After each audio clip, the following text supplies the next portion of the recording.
What is up, everybody? This is JordonAM. Yes! I got it right this time! Last week, I said we would be talking about Nintendo's arguably most anticipated game this holiday, Super Smash Bros. Ultimate. If you don't know what the game is, 1, what are you doing with your life? And 2, it's a platform fighting game with characters from multiple Nintendo IPs, and even characters from other companies' franchises. For example, we have Mario, Link, Donkey Kong, Star Fox, Pit from Kid Icarus, Marth, Marth 2, Marth 3, Marth 4, Thanos, Hey Arnold, bro, even Goku. The game series has been around for a while, with its first installment being released on the Nintendo 64 in 1999. You had 12 playable characters, and the roster grew with each installment up to now over 70 characters and possibly more to come in Super Smash Bros. Ultimate.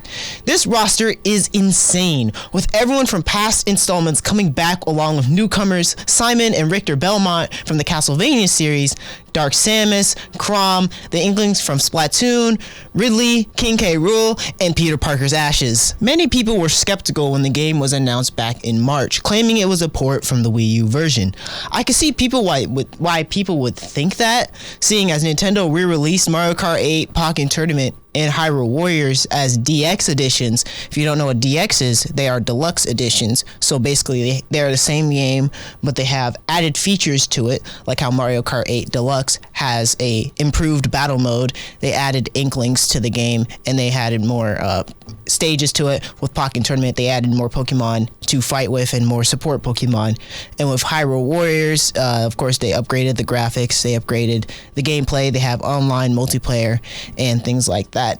After the Nintendo E3 presentation, those claims were gradually silenced as the creator, Masahiro Sakurai, showcased his new game, revealing that everyone from the past Super Smash Bros. Games were coming back in what he calls the Ultimate Smash Bros. And that was made me so excited. As soon as they showed Snake was back, I knew he was bringing everyone back, and it was absolutely amazing. Okay, so everyone was excited when they added Ridley and King K. Rool. I mean, they're alright. Yet I felt a bit indifferent to it. I mean, it's cool. More characters to play with. But there are some characters that could be added. For instance, like my all-time pick to be in Super Smash Bros. Is the Monster Hunter from the Capcom's ever popular series. They did add Rathalos as a boss and an assist trophy, so maybe we'll see the Wyvern's eternal rival eventually. Maybe, hopefully. My reason for this is that after Monster Hunter 2, the rest of the main series were published and released on Nintendo, starting with Monster Hunter Tri, or Monster Hunter 3, on the Wii, and Monster Hunter Generations Ultimate being the latest release on the Nintendo Switch. Ultimate seems to be a popular word. There's so many great games coming out for Nintendo's latest console, so it'd be crazy to miss out on this new crossover brawler. If I were you and haven't gotten a Switch yet, which I haven't yet, so I guess you would be me. Yeah. I would get it right now. Don't worry about your bills. Don't worry about food. Don't worry about living. Don't worry about a household. Don't worry about rent. Don't worry about utilities. It's all about the Nintendo Switch. It's a portable console, so even if you go homeless, you can still play it. At least if you have a charging outlet. So, go to a library, get an outlet, charge, and you can play your Switch. Who needs a home? Who needs food? Human life is evolving. So there's a point where you don't need that kind of stuff. You don't need food. You don't need sustenance. You don't need vitamins. You can get through all that through photosynthesis. All you have to do is do the T-pose and then photosynthesize. That is literally all you have to do. There is nothing else to it. It's just put your hands out to the sides, look at the sun, and say photosynthesis. Just shout it. Just be like, photosynthesis, and then you got food. You're good. You're nourished. You feel like a new person. And this is not a promotion to stop eating, to stop everything that you're doing, to go homeless. It's to promote the Nintendo Switch, not because I'm trying to push my agenda of T-posing everywhere in the world and in public to people and shout photosynthesis. That's totally not what I'm doing. Yeah. Since it will be releasing in December, it's the summer. No, it's not in the summer. It's December, which has the most popular holiday, Kwanzaa. There will be insane deals and discounts for the system and even game bundles, like how they're having a limited edition Super Smash Bros. Bundle with the Nintendo Switch, which is actually pretty good. Hopefully, I think the deal will be around December, so you could get maybe, I don't know, 20% off, or maybe just a good deal with the game and Nintendo Switch than you would do it getting the console and then getting the game alone, because you know, when you want all the accessories and peripherals, stuff can kind of get expensive. The base price of a Nintendo Switch is around $300, so which is not bad for a new gen console, unlike the other consoles that are coming out, which are out, like the Xbox One X and the PS4 Pro, which are around $300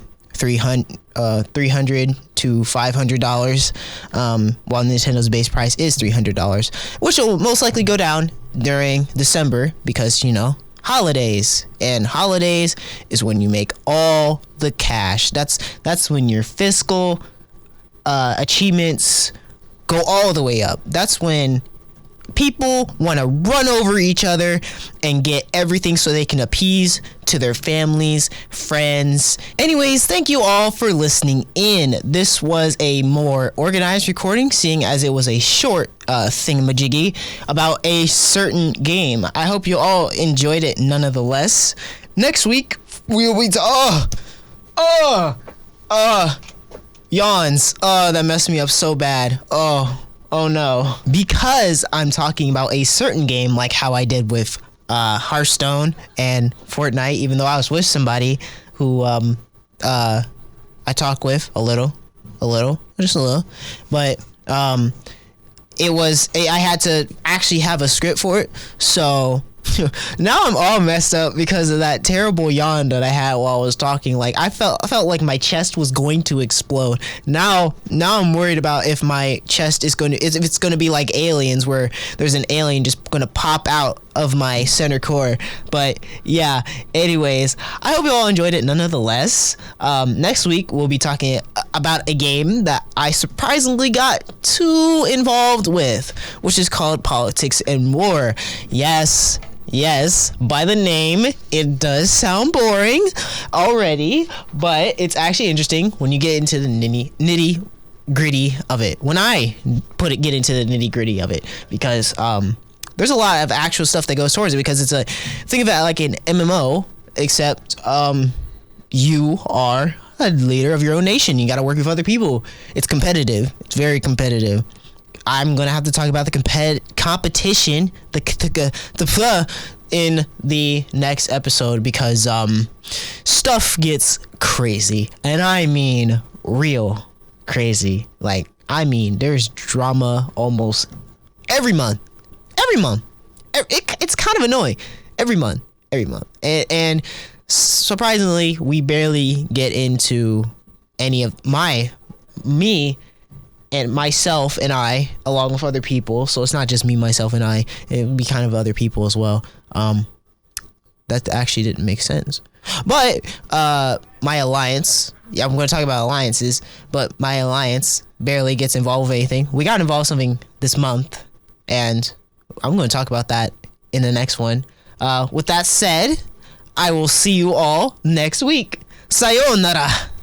Was that cool? That was cool. Yeah, that was cool. Accept it. It was cool. It was awesome. It was great. Amazing. Okay, I'm gonna turn it off now.